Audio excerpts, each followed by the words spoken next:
Hello. Hello there. Everybody. We're back again. Yes, we are. I'm Sam. I'm Henry. And we're talking Daredevil today. Yeah. Daredevil, yes, right, Yes, okay. both. Yeah. This video is called Daredevil, Why Was One So Bad?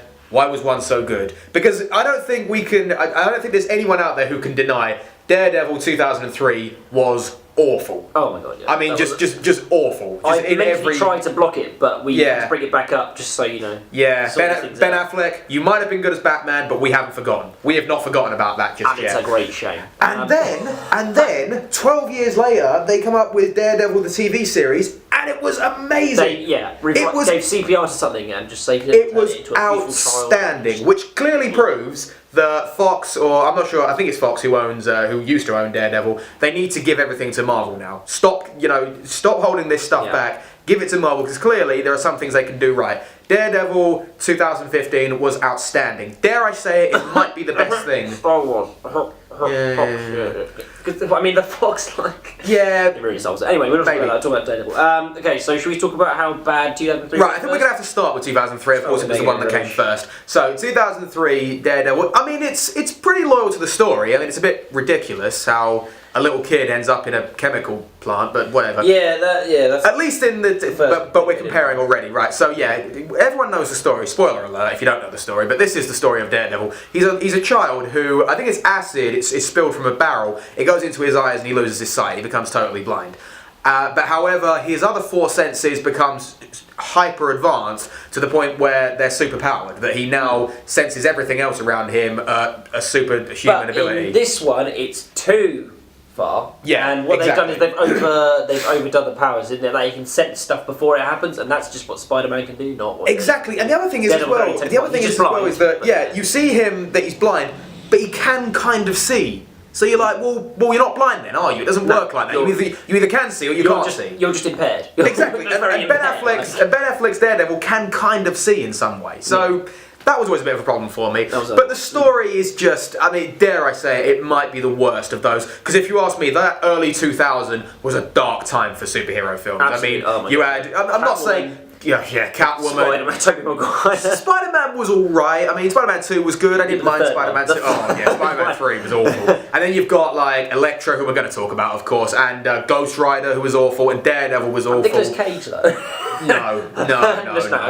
Many no's on that one. Yeah, I thought, with the Daredevil 2003, there's too many parts in that narrative which just have no meaning to them. No, it goes nowhere. Just absolutely nowhere. It doesn't go, or rather, it doesn't go anywhere that we want it to go. We're not interested. We're not interested by any of this stuff. That you're filling in. You're just filling time. Exactly, because... Be doing that in a film. That's one. And also, I think a lot of it was fan service, but they didn't realise that they weren't actually servicing the fans. I think they were trying to do fan service. Like, look at Elektra, look how hot she is. It's like, well, yeah, but if she's not good, then it's not really, doesn't really care. What's she actually bringing to the plot, apart from her body? Exactly, we wouldn't care. You can't put Megan Fox in a Catwoman suit and say it's good, because it isn't. It just isn't good. And it's the same way with Jennifer Garner. As much as she looks good, I mean, the costume design wasn't bad. I'm not saying it was she looked okay, but she was just awful. She was absolutely awful. The only thing that she got out of it was a husband. Because as far as I know, this is where, I don't know this for certain, but I think this is where her and Ben Affleck ended up getting together. Fair enough. But we've got to talk about Ben Affleck as Daredevil. My God. What a shocking job he's done. The only thing that's fairly similar to the new series is that they look relatively similar. Kind of. I mean, if you ask me, his works as a lawyer. I mean, that side of it was okay. That side of it wasn't too bad. But once again, if you ask me, this was a very poor audition tape for Batman. Because if you ask me, Daredevil and Batman, this version of Daredevil, by the way, they share some very similar qualities. Are kind of similar. They've got, one of their parents dies, in an alleyway, and then he grows up and becomes a masked vigilante working outside the law. He's got the voice that he uses. Don't have superpowers in particular. Doesn't quite have a superpower, but they use a lot. They use their brains. And exactly, yeah. And I look at it as quite a poor attempt at being Batman until finally he was given the chance to be Batman. And props to him. We've forgiven you a little bit. You were good as Batman, so stick with that one. You weren't too bad there. Good. Give up Daredevil. I guess what else is there? We got to talk about Foggy in the film, who's played by Jon Favreau of all people, who directed the Iron Man films. Jon Favreau, stick to directing. Yeah, you are not good in front of the camera, okay? No. Do it, get behind the camera. As you can see, Foggy 2015, I don't even remember Foggy 2003. Exactly, yeah. So a lot of people forget he's in there. There's a lot of forget people. But there isn't someone I just can't forget, and I'm really pissed off with him. Yeah. He's Kingpin. Right, okay, we're going to address the £5,000 elephant in the room. The fact that they cast Michael Clark Duncan, I think his name is, who was in The Green Mile. I was so miffed with that. I was okay, right. All the cartoons and comics I read, he's just a big, burly, white guy who's incredibly intimidating. We have black gangster. We've got to address the fact that Kingpin's black. Now, I don't think it's right, personally, that he's black, because, and I'm not saying that for a racist thing, I think that Michael Clark Duncan is a good actor, but he's not right for this role. The Kingpin character is not. Yeah, exactly. The simple fact is we've that... just grown up with him not being black, and we just exactly. That. We know him as a white character. You know, unless they would have said this guy is named Kingpin, would you really know that he was the Kingpin? Because I wouldn't, personally. Yeah. He doesn't look anything the way that he looks in the comics. He's got the suit, like, fair enough, he's a criminal and all that kind of side of it. He's not even that big, though. He's not even that tall. No, that's true, actually. He's quite squat, as far as I remember in the film. He's about the same height as Daredevil, whereas this guy is about 7 foot something. Well, exactly. Like, I mean, it's an absolute monster. It's just that they do trump them in every way. I can't think of a way that Daredevil 2003 was better than 2015, because it wasn't. It was a poor film. I'm trying to think. Yeah, and it had all the classic, you know, tropes of those films back then. It had the slow motion, fire, explosion. Exactly. It had the oh my god, the CGI was the garage music. The CGI might be the worst I've seen in one of these early superhero films. It was awful. Absolutely it was shocking. just you just can't. And that's the biggest problem with all film watchers these days. You need something believable. Yeah, and it's just something these guys have done so well.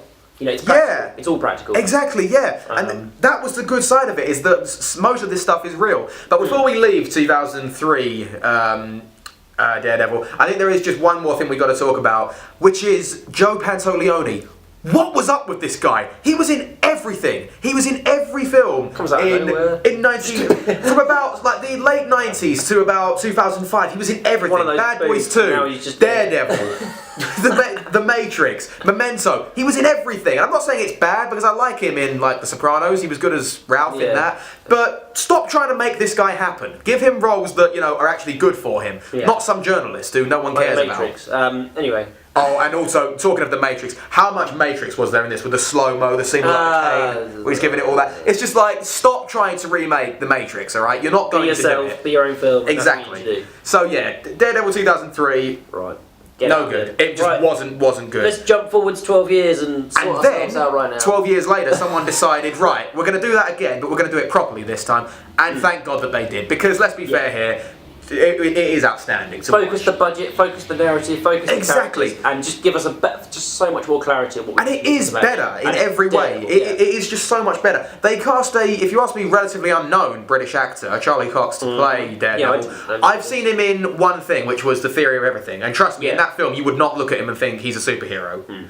And again, they just take their time with this. It takes at least one episode. The one really good thing though is at the very beginning, first episode, first season. Within 5 minutes, backstory's done. We know he's blind. Exactly. It's not a good. And it's also a believable way for it. It's also a believable way for it to happen. I think it's a truck is carrying. Yeah, a truck falls over and then tips the gas. Yeah, exactly. And it's an accident. It's an everyday thing. I'm not saying it's good, because it's horrendous what happens to the little. But it's a lot more believable. Exactly. It is. It's falling into whatever that 2003 crap was. Indeed.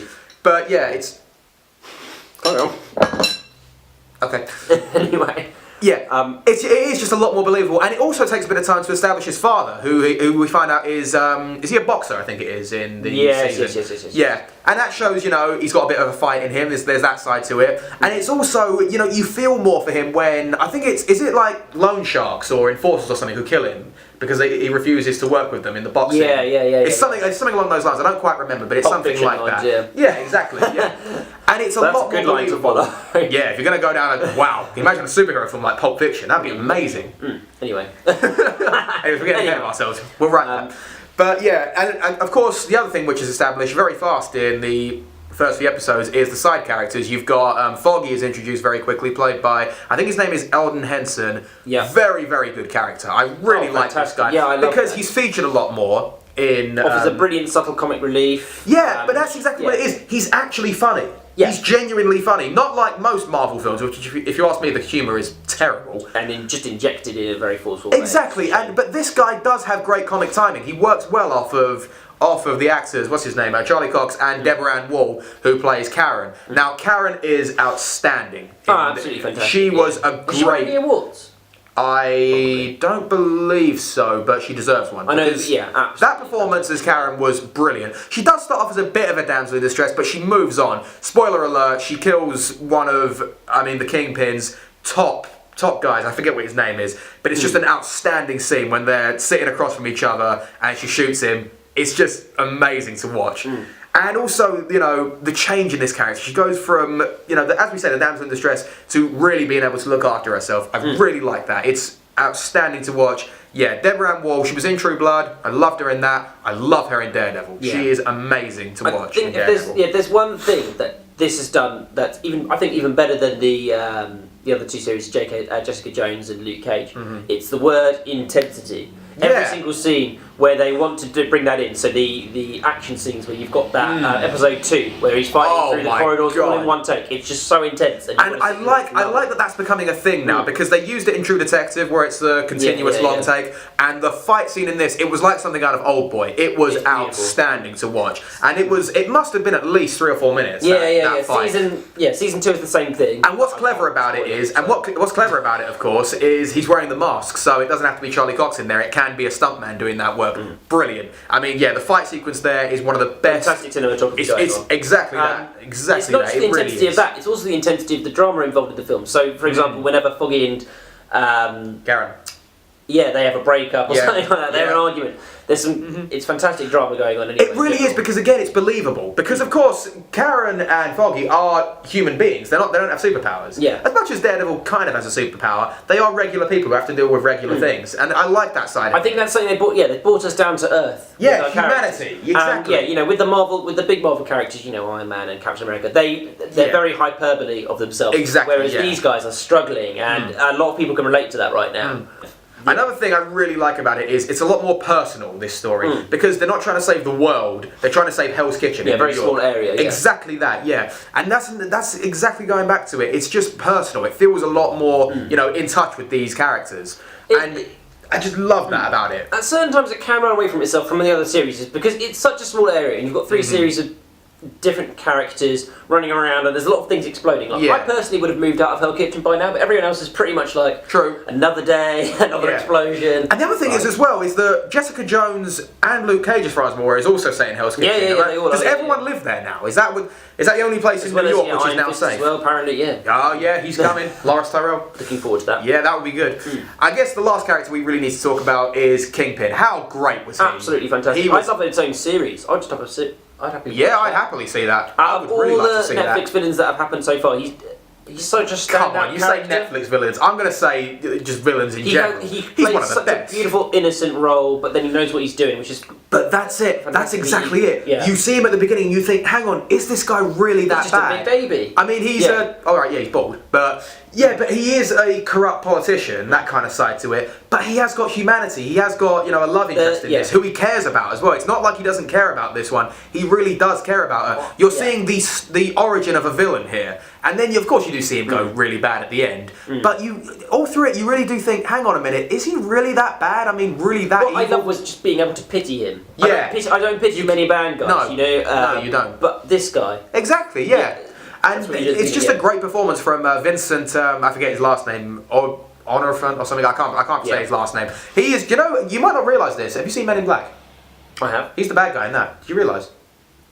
2, 3, 1. In 1, yeah. Oh He's the bug. He looks totally different. Yeah, it is. That's him. No way. I love telling people. Do you know what? Back for the day. I love telling people that because they always go, "What? No, it's not." Men in Black. Black. That's him. He's the What's his bug name? in Men in Black. Edgar the Bug. That's this guy. Yeah. Wow. He was a great villain in Men in Black, and he was a great villain in Daredevil. Even better in Daredevil. Yeah. He really is. We're gonna do a spoiler here because I haven't actually seen season 2 of Daredevil. I've started. You want me to spoil it for you? I want you to spoil one thing for just one small thing. Yeah. Does Kingpin come back? Oh yeah, he's back. Good. He's back. Okay, cool. I want to see some more of this guy. And of course, there is another spoiler which I do know is coming. I do know that first off, the Punisher is in season 2, and Elektra. Now that's one comparison we didn't do. Let's do the comparison now. Yes. How does Elektra compare to Jennifer Garner? Looks-wise, I prefer Jennifer Garner and how she looks. Okay. But acting-wise, story-wise, narrative-wise, and the action that she performs, it's got to be 2015 Daredevil. I'm not sure what her name is. Fair enough. But she's fantastic, yeah. Fair enough. I quite enjoy the South African accent because he gives her the exotic background. Oh, she's South African?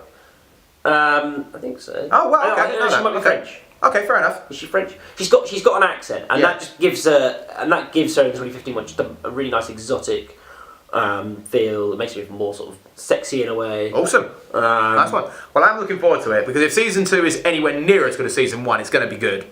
And yeah, we got to commend these Netflix series because all of them. I just love what they're doing with these characters. And also another thing which we have to say to Marvel: listen to us, listen to Nerd Humour. All right, get these characters into the movies. All right. Get them into Infinity War, please. You could do that, definitely. Please get the Defenders into the Infinity War because I want to see them interact with... I want to see this guy desperately. I want to see him interact with Spider-Man. I really want to see Kingpin work against... Exactly, work against Spider-Man. Because he is as much as a Daredevil villain, he is also a Spider-Man villain as well. Yeah, I mean, I personally grew up with him being Spider-Man. Yeah, exactly. I want to see some more of this guy. But...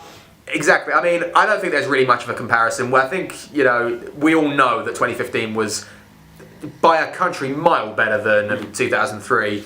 And I'm looking forward to more of it. Exactly. As well. Keep it going. Yeah. Keep it going.